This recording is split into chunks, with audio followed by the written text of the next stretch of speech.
ओम नमः सिद्धेभ्य ओम नमः सिद्धेभ्य ओम नमः सिद्धेभ्य। नमो अरहन्ताणं नमो सिद्धाणं नमो आयर्याणं नमो वज्रायाणं नमो लोये सवसाहुरम्। मंगलं भगवान् वीरो मंगलं गौतमो गणी मंगलं कुन्दकुन्दाद्यो जैनधर्मोऽस्तु मंगलम्। सर्वमङ्गलमाङ्गल्यं सर्वकल्याणकारकं प्रधानं सर्वधर्माणां जैनं जयतु शासनं जैनं जयतु शासनं। नमः समयसाराय स्वानुभूत्या चकासते चित्स्वभावाय भावाय सर्वभावान्तरच्छिदे।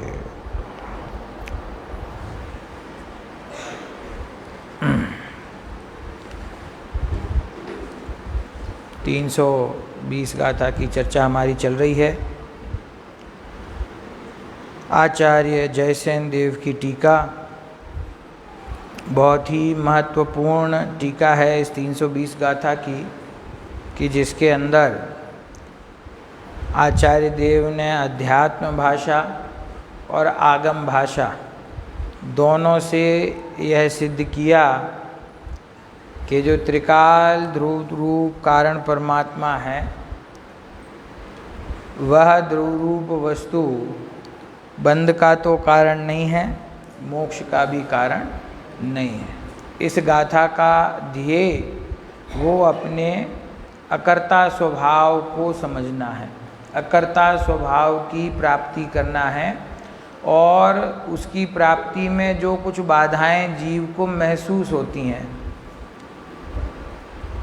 कि वो अपने आप को शुभाशुभ कर्म का कर्ता मानता है, मैं कर्म बांधता हूँ ऐसा मानता है, राग आदि विकारी परिणति मेरी है ऐसा मानता है, फिर क्रमिक आगे बढ़कर के जो शुद्ध दशा प्रकट होती है उसको करने वाला मैं हूँ ऐसा मानता है। मतलब आप देखिए पग पग पर उसके अंदर एक एक वस्तु का और एक एक भाव का कर्तृत्व कैसा बसा हुआ है।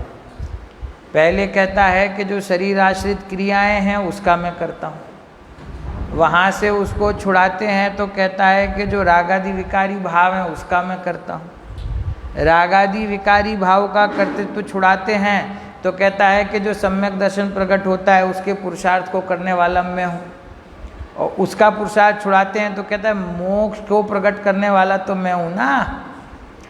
यदि मैं पुरुषार्थ नहीं करूँगा तो मोक्ष कैसे प्रकट होगा, कर्म का अभाव कैसे होगा। तो उसने प्रत्येक पद पर अपने आप को हर भाव का कर्ता मैं हूँ ऐसा मान रखा है, अपने कर्तृत्व की स्थापना उसने कर रखी है। तो उस कर्तृत्व की जो स्थापना है उसको विस्थापित करने के लिए ये गाथा है। इसके अंदर पूज्य गुरुदेव श्री बार बार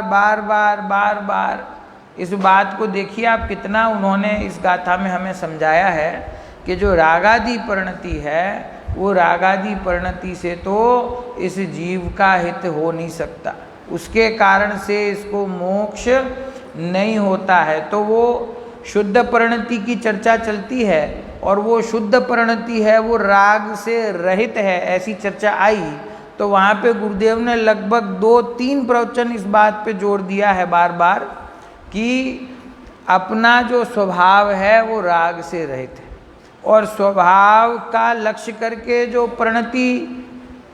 परिणमन करती है वो भी राग से रहित है। जो राग भाव है वो औदैहिक भाव है। अभी आज तो कठोर शब्द आ गया एक, कि जो व्यवहार सम्यक्त्व है वो भी औदैहिक भाव है। क्या कहा? व्यवहार सम्यक्त्व है वो भी औदैहिक भाव। क्यों? क्योंकि व्यवहार सम्यक्त्व कौन सा है? तुमने जो मान रखा है ना व्रत तप शील संयम आदि, जो व्यवहार का मोक्ष मार्ग है, तो कहते हैं ये तो प्रशस्त राग है ना, तो ये राग रूप भाव है वो कौन सी श्रेणी में जाएगा? वो भी औदैहिक भाव की श्रेणी में हैं। और वो जो औदैहिक भाव हैं, उन औदैहिक भावों से मैं सर्वथा भिन्न हूँ। समझ में?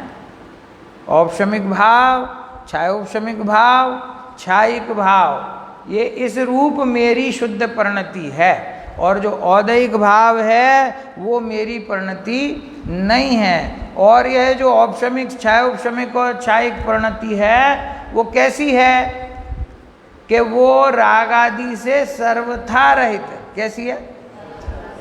ये भी बहुत समझने योग्य बिंदु है, क्योंकि ये बात चल रही है साधक अवस्था की। ये बात प्रारंभ हुई है चौथे गुण स्थान से, और चौथे गुण स्थान से लेकर के और जब तक वीतराग दशा नहीं आती है तो कहा जाता है कि उस साधक दशा में सराग सम्यक्त, राग सहित सम्यक्त्व है।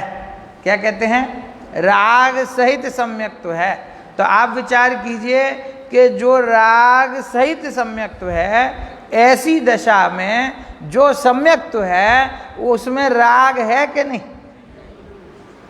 है? मैंने आपको प्रश्न पूछा था ना कि 22 कैरेट सोने में, सोने के गहने में सोना कितना कैरेट है? बस यही बात है कि वो जो राग सहित सम्यक्त्व दिखाई देता है, साधक दशा जो है कि साहब ज्ञानी के तो आंशिक राग भी है और उसके ज्ञान परिणति भी है, कि सुनो वो ज्ञानी को कोई भी राग नहीं है, आंशिक भी राग नहीं है। अभी आया था कि अज्ञानी तो निमित्त अपेक्षा से राग का कर्ता कहा जाता है, अज्ञानी। लेकिन जो ज्ञानी है उसको तो राग का निमित्तपना भी नहीं है। तो जो सराग सम्यक्त्व की स्थिति है वहाँ पर राग भाव रूप रहा हुआ है, राग औदैहिक भाव रूप रहा हुआ है, और जो उस ज्ञानी की शुद्ध परिणति है वो राग आदि से रहित है। वो मिक्स परिणति नहीं है, वो मिश्र भाव नहीं है। वहाँ पे वो मिश्र भाव है, वो स्थूल अपेक्षा से कहा जाता है। जहाँ पर उस जीव की शुद्ध शुद्ध परिणति सबको मिला करके जीव है ऐसा कथन होता है, तो वहाँ पर स्थूल व्यवहार की अपेक्षा से ऐसा कहा जाता है कि उसके दोनों भाव मौजूद हैं।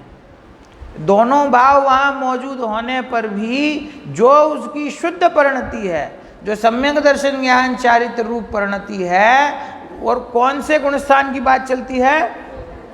चौथे। छायिक भाव प्रकट होता है, वो भी कौन सा छायिक भाव? सुबह मैंने यही छोड़ा था। वो छायिक भाव प्रकट होता है, वो कौन सा छायिक भाव है? वो छायिक भाव कहते ही क्या ख्याल में आता है? सर्वज्ञता। सर्वज्ञता प्रकट हुई ना, तो सर्वज्ञता, अनंत ज्ञान, अनंत दर्शन, अनंत सुख, अनंत वीर्य, तो वो उसको छायिक भाव कहते हैं। वो कर्म के क्षय की अपेक्षा से प्रकट हुआ ना। लेकिन यहाँ चौथे गुण स्थान में भी एक छायिक भाव प्रकट होता है। अब कोई कहेगा साहब चौथे गुण स्थान में छायिक भाव कैसे हो सकता है? क्या होता है ना कि चौथे गुण स्थान में दर्शन मोहिनी का क्षय हुआ ना, दर्शन मोहिनी के क्षय से जो सम्यक्त्व प्रकट हुआ उसको कौन सा सम्यक्त्व कहते हैं? छायिक सम्यक्त्व। तो वो छायिक भाव चौथे गुण स्थान में प्रकट होता है ना। तो वो जो छायिक भाव प्रकट हुआ, वो छायिक भाव, साधक का छायिक भाव, चौथे गुण स्थान का छायिक भाव, वो राग से रहित है। कोई कहेगा साहब छायिक भाव राग से रहित है, ऐसा कहते हो तो हमको समझ में भी आता है, क्योंकि उसने कर्म प्रकृतियों का क्षय कर दी। लेकिन जो औपशमिक भाव है, जो छायोपशमिक भाव है, उसमें राग का क्षय हुआ कि नहीं हुआ? अभी उसमें तो कर्म प्रकृतियों का क्षय तो नहीं हुआ। कि भैया ये जो कर्म सापेक्ष वर्णन है ना, वो शुद्धात्माभिमुख परिणाम में नहीं लगाना है। वो कर्म की जो सापेक्षता है, करणान योग की दृष्टि से देखने पर वो कर्म प्रकृतियों का उपशम उस जीव ने किया है, वो सब कर्म की व्यवस्था कर्म में है। लेकिन उसको जो शुद्धात्माभिमुख परिणाम, अपने आत्मा की ओर जाता हुआ जो परिणाम प्रकट हुआ, वो परिणाम तो वैसा का वैसा शुद्ध है। उस परिणति में राग के प्रति उपादेयपना नहीं है, उस परिणति में राग का कर्ता मैं हूं ऐसा भाव नहीं है। तो वो परिणति जो है वो राग से रहित है। ये जो चौथे पैराग्राफ को गुरुदेव पढ़ रहे थे, मैं वापस पढ़ देता हूं एक बार। इसीलिए ऐसा सिद्ध हुआ कि शुद्ध पारिणामिक भाव विषयक अर्थात शुद्ध पारिणामिक भाव का अवलंबन लेने वाली, टीका में से पढ़ रहा हूं मूल, जो भावना उस रूप जो औपशमिक आदि तीन भाव वे समस्त रागादि से रहित होने से, यहाँ पे चर्चा है, वे समस्त कौन, औपशमिक, छायोपशमिक और छायिक, ऐसे भावत्रय, ऐसे तीन भाव वे समस्त रागादि से रहित होने के कारण, अब उसके आगे चर्चा आगे बढ़ती है, शुद्ध उपादान कारणभूत होने से, अर्थात शुद्ध उपादान ऐसा जो अपना त्रिकाली भाव है उसका प्रयोजन जो सिद्ध करते हैं वो द्रव्यार्थिक और पर्यायार्थिक में आर्थिक शब्द है ना, तो उसको गुरुदेव ने पहले समझाया था। द्रव्य का आर्थिक मतलब द्रव्य ही प्रयोजन है जिसका, और पर्याय आर्थिक पर्याय ही प्रयोजन है जिसका। तो यहाँ पे जो भूत शब्द है ना, शुद्ध उपादान कारणभूत, तो यहाँ भूत का शब्द क्या, भूत का अर्थ क्या समझना कि वो जो शुद्ध उपादान स्वरूप वस्तु को ही ग्रहण करती है, ऐसी जो भावना है, ऐसा जो शुद्धोपयोग है, ऐसा जो शुद्धात्माभिमुख परिणाम है, वह शुद्धात्माभिमुख परिणाम समस्त रागादि से रहित होने के कारण मोक्ष का कारण है। जीव के मोक्ष का कारण कौन है कि शुद्ध उपादान कारणभूत भावना, भावना शुद्धोपयोग शुद्धात्माभिमुख परिणाम, 65 नामों से जिसको विभूषित किया वो विशुद्ध परिणति, जो समयसार स्वरूप है, जो परम ब्रह्म स्वरूप है, जो परम विष्णु स्वरूप है, जो परम ज्ञान है, जो परम स्वाध्याय है, जो परम तप है, जो परम चारित्र है, ऐसी जो परिणति है वो परिणति ही इस जीव के मोक्ष का कारण है, परंतु शुद्ध पारिणामिक नहीं।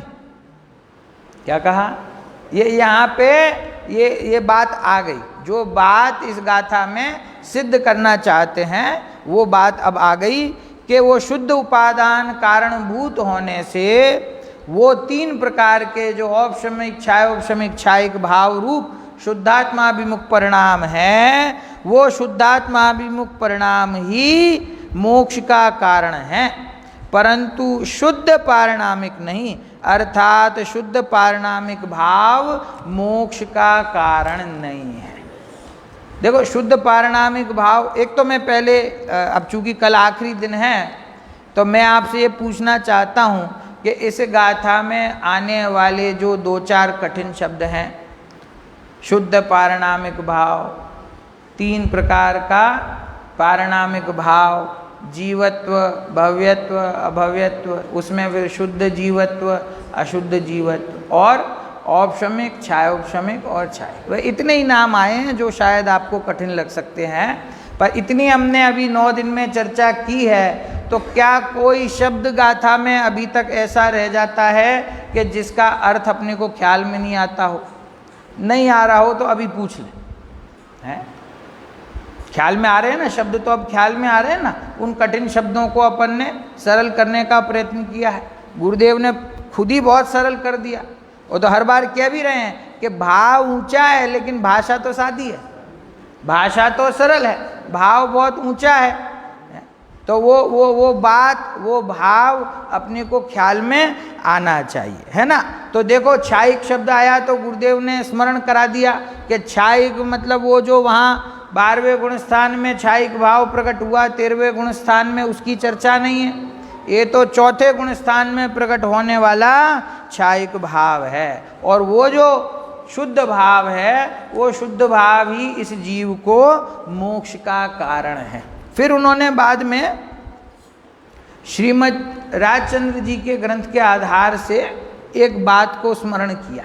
वो क्या बात को स्मरण किया कि उन्होंने ऐसा लिखा है उनके ग्रंथ में कि जो दिगंबर मत के जो आचार्य हैं वो आचार्य ऐसा कहते हैं कि जीव को मोक्ष होता नहीं है, जीव को मोक्ष हुआ ऐसा जाना जाता है, मोक्ष को जाना जाता है, मोक्ष होता नहीं है। तो ये इसका कहने का मतलब क्या, मोक्ष होता नहीं है, मोक्ष जाना जाता है।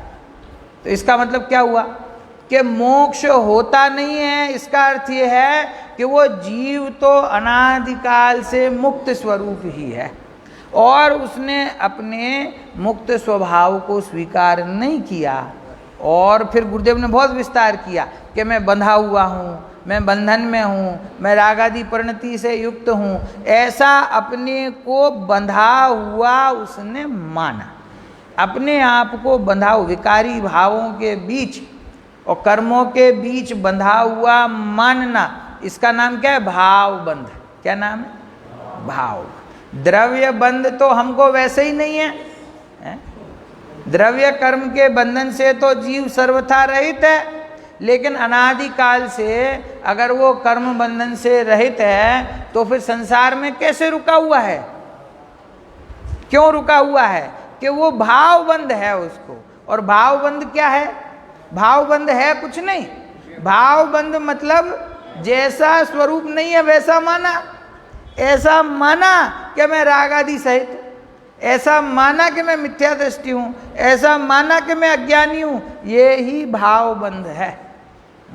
रागादि परिणति जब हुई तो ऐसा स्वीकार किया कि इसका कर्ता मैं हूँ, इसको करने वाला मैं हूँ, इसका नाम भावबंध है। वो एक प्रसिद्ध उदाहरण है, वो लोग होते ना चेतन खाना बदोश लोग, वो रेगिस्तान से रेगिस्तान यहाँ वहाँ घूमते रहते हैं, छोटी मोटी आजीविका करते रहते हैं, उनका पूरा घर नहीं होता, बंजारे कहते ना बंजारे, उनका घर नहीं होता, वो पूरा घर का सामान ऊँट पे लाद के ही चलते, खाट वाट रख के और उसी के ऊपर छोटा बड़ा सामान रख के, और बस जहाँ चलते जाते हैं वही उनका घर है, उनका कोई घर नहीं, इसीलिए तो बंजारे कहलाते हैं। अब वो रेगिस्तान में पहुँचे, शाम हो गई तो ऊँटों को बैठाया, बड़ा लंबा काफिला था, बहुत सारे ऊँट थे, अब सबको बैठाया और बांध दिया। अब वो बाद में ख्याल आया कि एक रस्सी कहीं खो गई ऊँट को बांधने की, समझ में, एक रस्सी खो गई, नहीं मिल रही, अब वो उस ऊँट को कैसे बांधे, और नहीं बांधेंगे तो रात को भाग जाएगा, सब सो रहे होंगे। तो वो एक चतुर जो था उसमें, वो बोला लाओ मैं देख लूँगा, तुम चिंता मत करो। क्या किया उसने कि ऊँट को बैठाया, उसके पास में गया और वो रोज जो प्रवृत्ति करता था, ये खूंटा लेके हथौड़े से उसको ज़मीन में ठोकना, फिर उसमें रस्सी बांधना, फिर ऊँट के गले में घुमाना और फिर वापस खूंटे पे बांध देना, ऐसी प्रक्रिया रोज करता था ना। तो रस्सी तो थी नहीं, पर नाटक ऐसा ही किया कि जैसे रस्सी है और उसको बांध दिया, और सुबह तक ऊँट वहीं बैठा रहा बंधा हुआ। वो कैसे बंध गया वो ऊँट, रस्सी तो थी नहीं वहां पे, कि वो रोज की आदत थी ना उसको, उसको ख्याल में था रोज कि मैं रोज शाम को बांध दिया जाता हूँ और सुबह तक मुझे एक ही जगह पर रहना पड़ता है, और मालिक जब तक खोलेगा नहीं जब तक मैं यहीं बंधा हुआ हूँ। तो ऐसा उसका रोज का अभ्यास था। तो जिस दिन बंधन नहीं था उस दिन भी ऐसा माना कि मैं बंधा हुआ हूँ। अब ऐसे बंधन से छूटने का उपाय क्या, बोलो, वो जिस रस्सी से बंधा हुआ है उस रस्सी से छूटने का उपाय क्या है,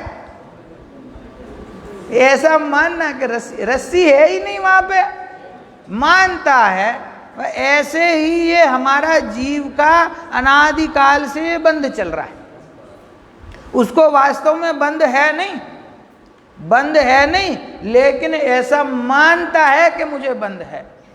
जो रागादि परिणति उसकी है नहीं, जो रस्सी मौजूद है नहीं, उसको ऐसा मानता है कि ये मेरी, बल्कि और परलक्षी परिणति होने से उत्साह पूर्वक सामने से जा जा के कहता है कि मैं इसका करता हूँ, मैं इस भाव का करता हूँ, मैं उस भाव का करता हूँ, ऐसा मानता है। तो उसकी मान्यता में बंध है। और ये बंधन जिसकी मान्यता में से छूट गया तो उसको अपना मुक्त स्वरूप आत्मा अनुभव में आ गया, तो उसकी मुक्ति हो गई। तो मोक्ष हुआ नहीं, मोक्ष को जान लिया कि जैसा मेरा अनादिकाल से मुक्त स्वरूप भगवान आत्मा है, जो पहले था वो ही अभी है। इसी संदर्भ में गुरुदेव ने प्रवचन सार की 200 नंबर की गाथा को याद किया है। आप देखते जाना गुरुदेव को कहाँ कहाँ से उद्धरण याद आते हैं, वहाँ से याद किया गुरुदेव ने 200 नंबर की गाथा को। उसमें आचार्य अमरचंद्र की टीका है, वो अंत में, टीका के अंत में जो बात आई, क्या बात आई कि ये जो ज्ञायक स्वभावी आत्मा है वो अपनी अनंत चैतन्य ज्ञायक शक्ति के कारण अनादिकाल से ऐसा का ऐसा ज्ञायक रूप ही है।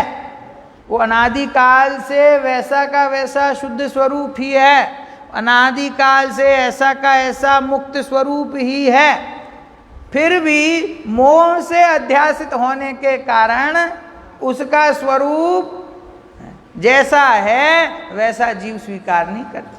वो है तो ज्ञायक, वो है तो शुद्ध, उसको तुम शुद्ध मानो तो शुद्ध है और अशुद्ध मानो तो शुद्ध है। उसको तुम ज्ञानी मानो तो ज्ञानमय है, उसको अज्ञानी मानो तो ज्ञानमय है। वो तो जैसा है वैसा है। तो अनादिकाल से अपने अनंत ज्ञायक शक्ति के कारण, अनंत ज्ञायक चैतन्य चमत्कार के कारण वो तो जैसा है अनादिकाल से वैसा ही है, परंतु मोह से अध्यासित, मोह का अभ्यास पड़ा है ना जीव को, मोह से प्रभावित होकर के ये जीव ऐसा मानता है कि मैं रागी हूँ, मैं प्रभाव का करता हूँ। तो आचार्य अमरचंद्र कहते हैं इसीलिए अब मैं ऐसे मोह को उखाड़ फेंकता हूँ। क्या शब्द का प्रयोग किया है? ऐसे मोह को उखाड़ फेंकता हूँ और ऐसे मोह को उखाड़कर और निष्कंप होकर के अपने स्वरूप में स्थिर होता हूँ। तो वो हमें यदि कोई चीज़ सुधारनी है, यदि कोई चीज़ पलटनी है, कोई बदलनी है, तो क्या पलटना है, क्या बदलना है? कि अपना जो मिथ्या अभिप्राय था उस मिथ्या अभिप्राय को बदलना है। और उसकी भी चर्चा की गुरुदेव ने कि वो मिथ्या अभिप्राय कैसे पलटता है, उसको कैसे दूर करना, कि अपने स्वभाव का आश्रय लेना। कैसे पलटता है वो? कि अपने स्वभाव का आश्रय लिया तो उस परिणति में जो पूर्व में मिथ्यात्व चल रहा था वो मिथ्यात्व उत्पन्न नहीं हुआ। अब स्वरूप का आश्रय हो गया ना, तो मिथ्यात्व जो उत्पन्न हो रहा था वो मिथ्यात्व उत्पन्न नहीं हुआ। तो मिथ्यात्व उत्पन्न नहीं हुआ, इसी को कहते हैं कि अशुद्धता का अभाव किया, राग का अभाव किया, कर्म का अभाव किया। करना कुछ नहीं है, करना कुछ नहीं है, सिर्फ सत्य की स्वीकारोक्ति, उसका नाम मोक्ष मार्ग है। सिर्फ स्वीकारोक्ति है यहाँ पे। जैसी वस्तु है वैसा स्वरूप जो स्वीकार कर लेता है बस उसको मोक्ष प्रकट हो जाता है। प्रकट नहीं हो जाता, वो मुक्त स्वरूप ही वस्तु है, वो मोक्ष उसको जानने में आ जाता है। समझे? देखो कितना सरल कर दिया। अगर हम इस दृष्टि से भी इस बात को देखें कि हमें और कुछ नहीं चाहिए लेकिन हमें मोक्ष तो चाहिए ना। इसका बोझा तो है ना माथे पे कि हमको मोक्ष प्रकट करना है। अब देखो उसमें से भी निर्भर कर दिया कि मोक्ष का कारण भी मैं नहीं हूँ और मोक्ष का परिणाम भी मेरे में नहीं है। उस मोक्ष को फिर कौन प्रकट करेगा? कि वो उस मोक्ष को ना, वो जो शुद्ध परिणति है वो प्रकट करेगी। मुझे तो उसकी भी चिंता नहीं है। देखो राजा होते हैं ना, जैसे चक्रवर्ती राजा है, तो चक्रवर्ती को क्या कहते हैं कि वो युद्ध में जाता है। तो युद्ध में जाता है तो क्या होता है कि उसकी जो इतनी बड़ी सेना है और उसके 32,000 मुकुटबद्ध राजा उसकी सेवा में होते हैं और यहाँ तक कि स्वर्ग के देव भी उसके पुण्य प्रभाव से उसकी सेवा में होते हैं। तो अब कोई राज्य जीतना हो, हैं, कोई राज्य जीतना हो तो कैसे जीतते हैं कि वो उनके प्रभाव को देख के वो अपने आप ही हार मान लेता है। वो कोई जीतने थोड़ी जाना पड़ता है वहाँ पे, हैं। जिसकी सेना में देव चल रहे हो, खुद 32,000 मुकुटबद्ध राजा चल रहे हो, चतुरंगणी सेना चल रही हो, खाली उसके प्रभाव को देख के ही वो राजा जो है हार मान लेता है। वो जो चर्चा आती है ना, हालांकि विषय के बाहर की बात है कि चक्रवर्ती की इतनी इतनी शादियां होती हैं, वो कैसे होती हैं? वो 96,000 रानियां थी, वो कहाँ से आती हैं? कि वो जब जीतने के लिए निकले हैं ना, युद्ध करने के लिए, जहाँ से गुजरते हैं वहाँ का राजा बिना युद्ध किए उनकी दास्ता स्वीकार कर लेता है, और कि ये हम पे बाद में हमला ना करें, हमको कोई हानि नहीं पहुँचाएं, तो अपनी बेटी की शादी उनसे कर देता है। क्या भाई साहब, आप तो हमारे जमाई हो गए, अब काहे का युद्ध? जो हमारा है सो आपका है, हम आपके अंडर में हैं। तो वो स्वीकार कर लेते हैं, उसमें राजा को कुछ करना नहीं पड़ता, समझ में? अब यहाँ कहते हैं कि चैतन्य राजा को मोक्ष, राग का अभाव करना है और मोक्ष प्रकट करना है। कैसे होगा? कि वो अपने वैभव को जब प्रकट करता है तो राग भाग जाता है, और विकारी परिणति दूर हो जाती है, और शुद्ध परिणति प्रकट हो जाती है, और मोक्ष प्रकट हो जाता है, सिर्फ उसके वैभव को देख के। सिर्फ उसके मतलब किसके? मेरे। अपने वैभव के दर्शन से वो जो अपने आश्रित परिणति है वो स्वयं पूर्ण शुद्धता को प्राप्त कर लेती है, उसमें कुछ करना नहीं पड़ता। अब परिणति की अपेक्षा से कहो तो हाँ, पुरुषार्थ किया और शुद्धता प्रकट की और राग आदि का अभाव किया, ऐसा कहने में आता है। और त्रिकाली ध्रुव भगवान अपेक्षा से कहो, ध्रुव की अपेक्षा से कहो, तो वो तो उस बंध का भी अकारक था और मोक्ष का भी अकारक है। उसने तो, उसका तो काम जो जानने रूप था वो तो बस जान रहा है, वो कर कुछ नहीं रहा, समझे? वो सिर्फ जानता है, वो सिर्फ जैसा है वैसे ही बने रहना, यही उसका काम है, और कुछ काम नहीं। और जो परिणति है वो सारा कार्य वो करती है। तो ये चर्चा है यहाँ पर कि जो मोक्ष का कारण है वो कौन है? कि वो जो शुद्धात्माभिमुख परिणाम है, शुद्धात्माभिमुख परिणाम, शुद्ध उपादान कारणभूत भाव, कारणभूत परिणाम, जिसको औपशमिक, छायोपशमिक और छायिक भाव भी कहते हैं, वो समस्त रागादि भाव से रहित होने से मोक्ष का कारण है।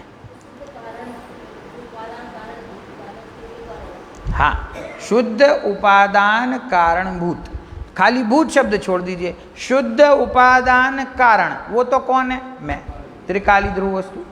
और शुद्ध उपादान कारणभूत, उस वस्तु को विषय बनाना ही जिसका एकमात्र प्रयोजन है, ऐसा शुद्ध उपयोग। समझ में? शुद्ध उपादान कारणभूत भावना, कि जिसका काम राग को विषय बनाना नहीं, कर्म को विषय बनाना नहीं, किसको विषय बनाना? अपने शुद्ध उपादान भूत वस्तु को जो विषय बनाती है, उस परिणति को यहाँ पर मोक्ष का कारण कहते हैं। वो ही मोक्ष का कारण है, और शुद्ध भाव, शुद्ध पारिणामिक भाव है, वह मोक्ष का कारण नहीं है। समझ में ना? तो देखो, जो भाव बंध की जितनी गुरुदेव ने चर्चा की, तो उनने यही कहा कि बंध तो वास्तव में है नहीं, परंतु मैं बंधा हुआ हूँ, मुझ में बंधन है, ऐसा मानते मानते अनादिकाल से वो जीव इस संसार में है, उसी का नाम मिथ्यात्व है। मैं बंधा हुआ हूँ, मैं कर्म से बंधा हुआ हूँ, ये फैक्ट है कि मिथ्यात्व है? ये तथ्य है कि वर्तमान में संसारी जीव द्रव्य कर्म, भाव कर्म, नौ कर्म से बंधा हुआ है। ये बोलो, ये सच्ची बात है? तो गुरुदेव कहते हैं यही मिथ्यात्व है। अगर बंधा हुआ होता और मानता भी ऐसा है कि मैं बंधा हुआ हूं, तो उसको सम्यक दर्शन प्रकट होना चाहिए। बंधा हुआ नहीं है, फिर भी ऐसा मानता है कि मैं बंधा हुआ हूं, यही मिथ्यात्व है। और ये मिथ्यात्व दूर करने का, इस भ्रम को दूर करने का उपाय क्या है? जैसा स्वरूप है वस्तु का वैसा स्वीकार कर ले, तो वो मोह रूपी भूत जो है वो भाग जाता है। उसको भगाने के लिए क्या करना पड़ता है? मोह रूपी भूत को भगाने के लिए क्या करना पड़ता है? क्या प्रयत्न करें कि देखो, उसको लक्ष्य में लेकर उसको दूर करने का भी लक्ष्य रख के पुरुषार्थ करोगे ना, तो वो पुरुषार्थ विपरीत दिशा में जाएगा। क्या कहा? उस मिथ्यात्व भाव का अभाव करना है मुझे, ऐसा विचार करके जो कुछ भी प्रयत्न करोगे वो सही दिशा नहीं। तो वो कैसे भागता है? अपने स्वरूप की सच्ची समझ प्रकट करना, तो वो दूर हो जाएगा। उसको करने के लिए कुछ करना नहीं है, सच्ची समझ को प्रकट करना, ये ही भ्रम को दूर करने का उपाय है ना। एक व्यक्ति था, तो वो रात को जब भी सोने जाता था अपने कमरे में, तो उसको ऐसा लगता था कि मेरे पलंग के नीचे कोई भूत है। डर लगे उसको, जैसे वो लाइट बंद करे और लेटे तो उसको डर लगे कि मुझे ऐसा लगा मेरे नीचे कुछ है, पलंग के नीचे कुछ है। अब कुछ है, उसको नींद ना आए, घबराए। 2-4 दिन ऐसे निकल गए। तो कि भैया अब कैसे चलेगा ऐसे, तो क्या किया जाए? तो सबसे पहले तो गया ओझा बाबा के पास, झाड़ फूक कर देते, भूत भगा देते, मंत्र तंत्र। उसके पास गया कि भैया मेरे कमरे में भूत है, मेरे पलंग के नीचे भूत है।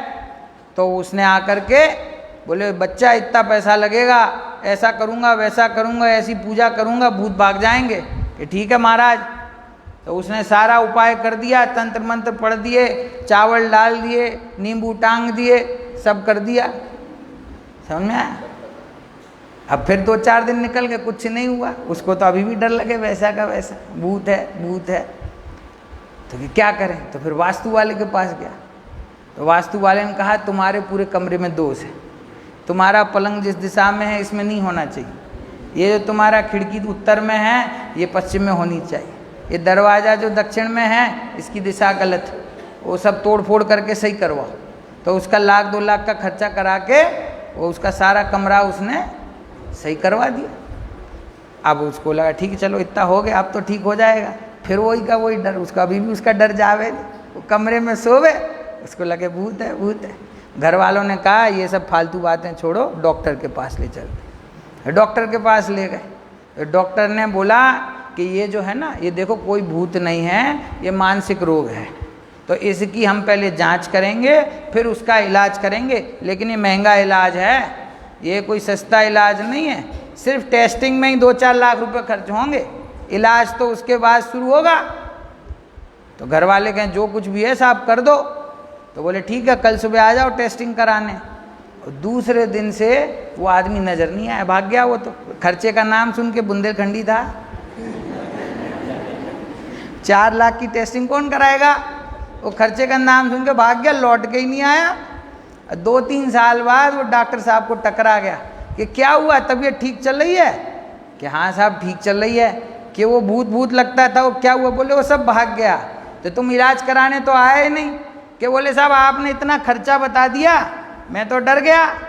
और फिर मैं मेरे घरेलू वैद्य जो हैं हमारे पारिवारिक, उनके पास गया एक बार, उनसे पूछा कि साहब ये तकलीफ़ है कि पलंग के नीचे भूत लगता है तो क्या करें? तो बोले उनने एक सरल उपाय बताया, बोले पलंग को निकालो बाहर, ज़मीन पर गद्दा बिछा के सो जाओ। तो बोले ज़मीन पे गद्दे पे सोता हूँ, अब कोई डर नहीं लगता। तो वहाँ वो जो भूत था वो कैसे भागा? प्रश्न ये है? वो भूत भगाने का क्या सच्चा उपाय है? ये भूत था ही नहीं, जो था ही नहीं उसको मानता था, तो उसको भगाने का उपाय क्या? ये जमीन पे सो गया तो ख्याल में आ गया कि यहाँ कुछ है ही नहीं। तो अभी तो हंसी आई लेकिन अब इस जगह अपने आप को रख के देखो, अनादिकाल से ऐसी स्थिति स्वीकार कर रखी है कि जो स्थिति कभी थी नहीं। अपने वस्तु स्वरूप को ऐसा मान रखा है कि जैसा वस्तु स्वरूप कभी था ही नहीं है। मैं बंधन में नहीं था, लेकिन अपने आप को बंधन में माना है। जब भगवान के सामने आता है तो उसको ऐसा लगता है कि विनय पूर्वक अपना दोष प्रकट करते हैं तो दोष दूर होता है। तो इस भावना से भगवान के सामने भक्ति भाव से ऐसा कहते हैं हम कि भगवान आपने परिपूर्ण शुद्धता प्रकट की है, परंतु मैंने अभी तक अपने स्वरूप को नहीं पहचाना, नहीं पहचानने के कारण से मैं दुखी हूँ, मैं कर्म से बंधा हुआ हूँ। ऐसा भगवान के सामने अपनी जो परिणति में जो दोष होता है ना, वो दोष को हम प्रकट करते हैं। लेकिन जो परिणति के दोष को कोई यदि अपना त्रिकाली स्वभाव मान ले तो वो उसकी भूल है। वो एक समय की परिणति का जो दोष प्रकट करते हैं ना, वास्तव में भी वो दोष उस परिणति का नहीं, वो दोष अपने श्रद्धान का है कि अपने स्वरूप को आज तक नहीं जाना, इसीलिए उसकी परिणति में ऐसा विकारी और विपरीत भाव प्रकट हुआ। तो अब वो दूर कैसे करना, उस राग का भाव कैसे करना, शुद्धता को कैसे प्रकट करना? कि देखो, शुद्धता को प्रकट करना ऐसी परिणति के पुरुषार्थ की अपेक्षा से भाषा होती है। शुद्धता को प्रकट करना मतलब शुद्ध स्वरूप को जानना, मैं शुद्ध हूँ ऐसा स्वीकार करना, मैं कभी अशुद्ध था ही नहीं ऐसा स्वीकार करना, मेरे अंदर कभी अपूर्णता थी नहीं ऐसा मानना। ऐसा स्वीकार करते ही वो जो शुद्ध स्वभाव है वो प्रकट हो जाता है, और शुद्ध स्वभाव जो प्रकट है वो प्रकट हो जाता है, प्राप्त की प्राप्ति हो जाती है, और जो विकारी भाव अज्ञान के कारण से हुआ था वो अज्ञान भाव दूर हो जाता है। लेकिन ये जो परिणति में जो कुछ कार्य हुआ, ये सब उस परिणति की योग्यता से हुआ, उसको करने वाला मैं नहीं। वो जो क्षणिक उपादान है ना, उस समय उस परिणति का उस रूप से परिणमन करने की जो योग्यता है, उसके कारण से वो परिणति वैसी होती है, उसको करने वाला मैं नहीं। मैं एक गुरुदेव ने एक बहुत अच्छी बात कही थी, अब वो कौन से पेज पे है ऐसे मैं आपको नहीं बता पाऊंगा, पुस्तक में तो मेरी 129 पृष्ठ दिख रहा है कि क्षणिक के अर्थ में मर्म है थोड़ा। क्षणिक शब्द है, क्षणिक योग्यता। रहस्य है कि मोह जो अध्यवसान नक्की किया था वो भाव है, हवे वह तो दूसरे समय पर्याय है, तो पर्याय का नाश होता है। वो भाषा को मैं थोड़ा सही कर देता हूँ।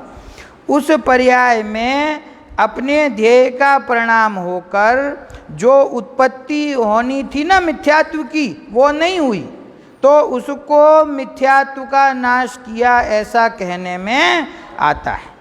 जो ज्ञायक भाव का जहाँ सन्मुख निर्णय हो गया तो मिथ्यात्व की उत्पत्ति नहीं हुई, उसको मिथ्यात्व का नाश किया ऐसा कहने में आता है। अरे नाश किसका करे? नाश करे ऐसा भगवान आत्मा में तो नहीं है।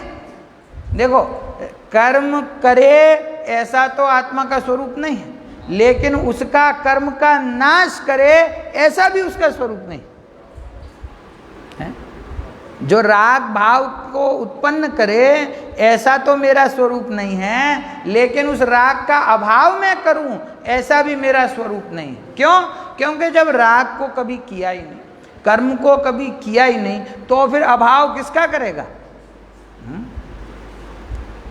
सिद्ध परमात्मा ने अपने पुरुषार्थ से कर्मों का अभाव किया, घाती और अघाती कर्मों का अभाव करके वे सिद्ध बने। समझ में है ना? तो ये वो कहते हैं कि उनका जो द्रव्य स्वभाव है वो तो अनादिकाल से कर्म से रहित ही है। तो जो कर्म से रहित स्वभाव है उसने कर्म का अभाव कैसे किया?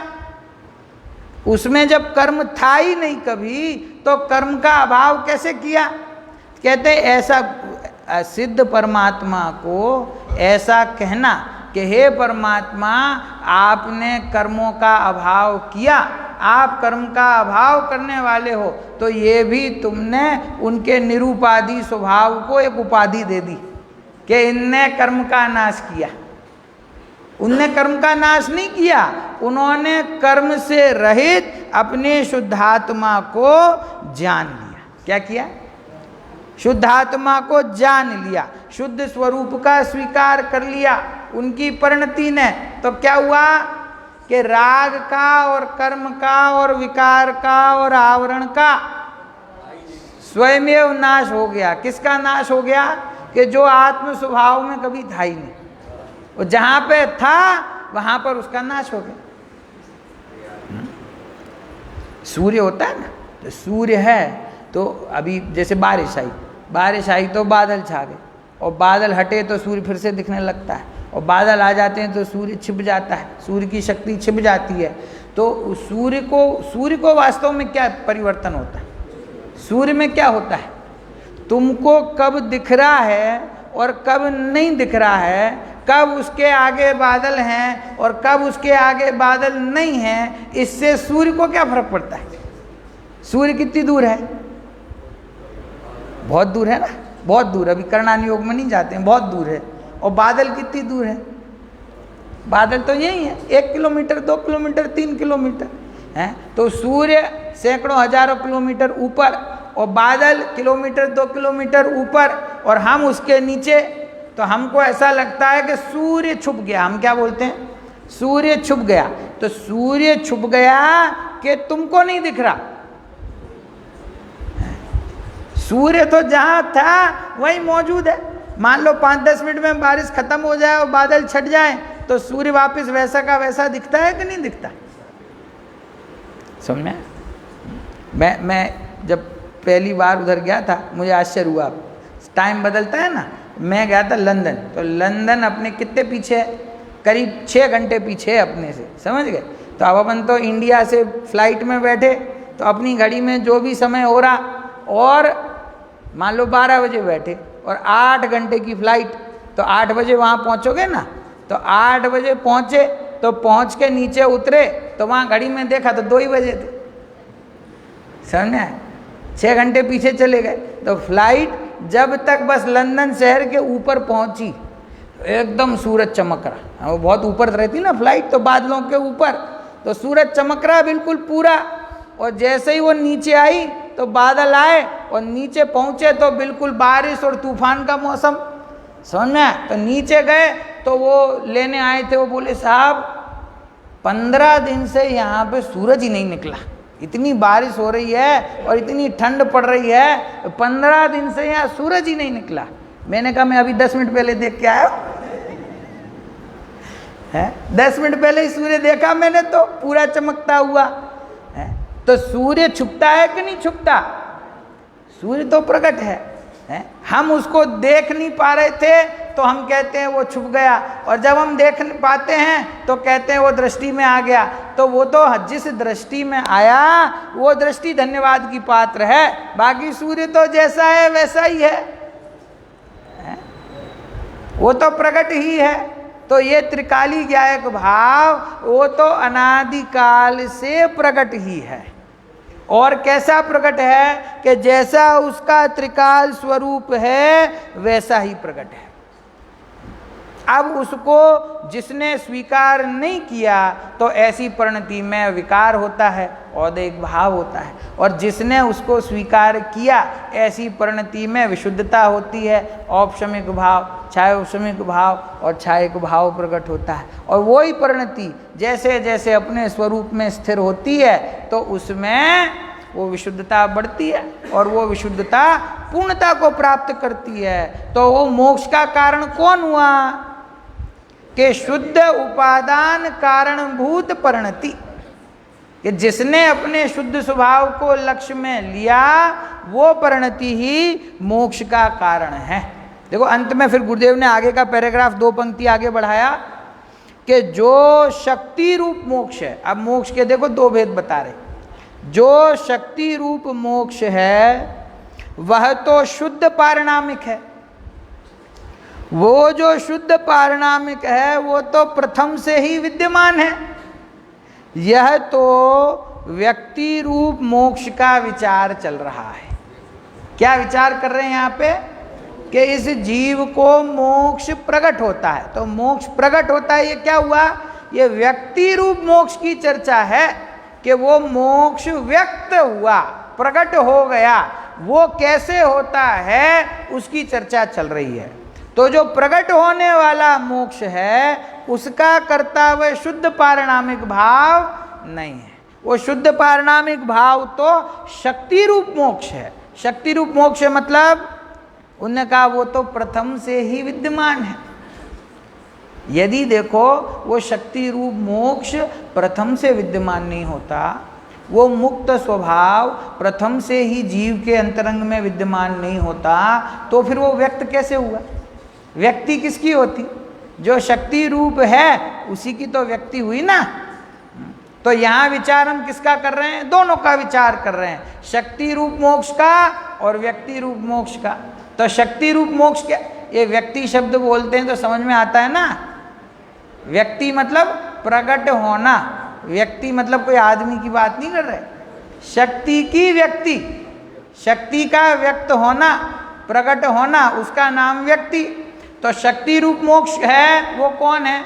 वो मैं त्रिकाल स्वभाव, वो मैं परम पारिणामिक भाव, वो मैं अपरिणामी स्वभाव, वो मैं शुद्ध उपादान, वो मैं शुद्ध कारणभूत, वो मैं निष्क्रिय। वो कौन है? कि वो शक्ति रूप मोक्ष है। वो तो प्रकट ही है, उसकी क्या चर्चा करना। वो तो अनादिकाल से विद्यमान है। लेकिन ये जो औपशमिक, छायोपशमिक और छायिक भाव से जो मोक्ष प्रकट होता है वो मोक्ष कौन सा है? व्यक्ति रूप मोक्ष है। कौन सा मोक्ष है? व्यक्ति रूप मोक्ष है। तो वो व्यक्ति रूप मोक्ष किस प्रकार प्रकट होता है उसकी ये चर्चा चल रही है पूरी। किस प्रकार प्रकट होता है?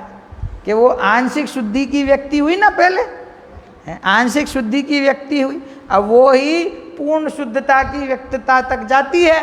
तो उसको कहते हैं, गुरुदेव उदाहरण देते ना, वो दूज का चंद्रमा हुआ है, बीज का है, दूज का चंद्रमा है। तो अब ये निश्चित है कि ये पूर्णता को प्राप्त करेगा। क्यों? बढ़ता हुआ है ना। घटते हुए वाले दिन तो पूरे हो गए, स्थूल उदाहरण है। बढ़ता हुआ है चंद्रमा, अब दूज हो गई ना। तो दूज हो गई मतलब अब दूज से तीज होगी, तीज से चतुर्थी आएगी, तो वो बढ़ेगा और बढ़ करके पूर्णता को प्राप्त करेगा। तो ये जो आंशिक शुद्धि प्रकट हुई चतुर्थ गुण स्थान में, ये शुद्धि बढ़ते बढ़ते बढ़ते बढ़ते गुण स्थानातीत होकर के और सिद्ध दशा को प्रकट करती है, मोक्ष को प्रकट करती है। और उसी समय जो शक्ति रूप मोक्ष है वो क्या कर रहा है?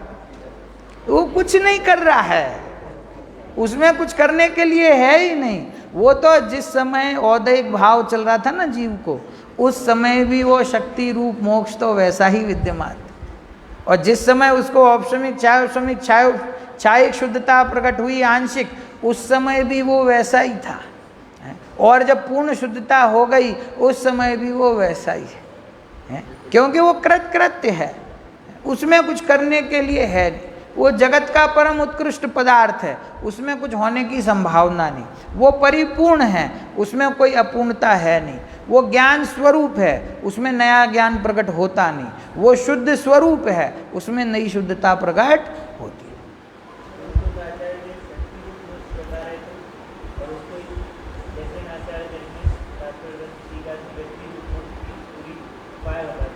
हाँ, वही तो मैंने कहा कि दोनों चर्चा इसमें आ गई।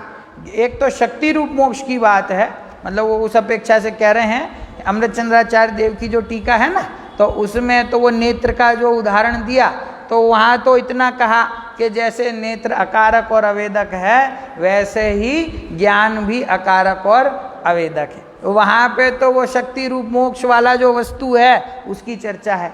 यहाँ पे ये प्रश्न हुआ कि साहब यदि शक्ति रूप मोक्ष है, वो मोक्ष का, व्यक्ति रूप मोक्ष का कर्ता नहीं है, तो फिर कर्ता कौन है ये भी तो बताओ। तो वो जैसे नाचार्य ने वो बताया कि ये जो शुद्ध परिणति प्रकट हुई ये ही आगे जाकर के मोक्ष भाव को प्रकट करती है, पूर्ण शुद्धता को प्रकट करती है। बाकी जो त्रिकाल वस्तु है, जो शुद्ध उपादान वस्तु है, वो तो वैसी की वैसी है, निष्क्रिय। निष्क्रिय शब्द है, अभी आएगा आगे, अगले गाथा टीका की अगली पंक्ति में आने वाला है। वो निष्क्रिय पारणामिका, कि वो जो पारणामिक भाव है वो तो निष्क्रिय है। और उसको निष्क्रिय जब कहा ना, तो कई लोग ऐसा कहते हैं कि भैया आत्मा निष्क्रिय है, तो निष्क्रिय किस प्रकार है? आत्मा नित्य ध्रुव है, ध्रुव किस प्रकार है? अपरिणामी है, तो अपरिणामी किस प्रकार है? वो किस प्रकार है उसकी चर्चा आएगी अभी।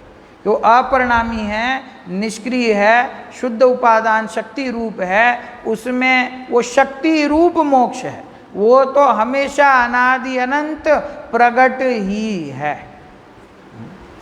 और जो व्यक्ति रूप मोक्ष है, मतलब क्या कि वो व्यक्ति, उसको करने वाला कौन? कि आंशिक शुद्धता है, वही पूर्ण शुद्धता में बदलती है। और जो अपना त्रिकाली ध्रुव भगवान आत्मा है, वो तो पहले भी अकारक था, और वो अकारक का अकारक यों का यों रह गया, ज्यों का त्यों रह गया।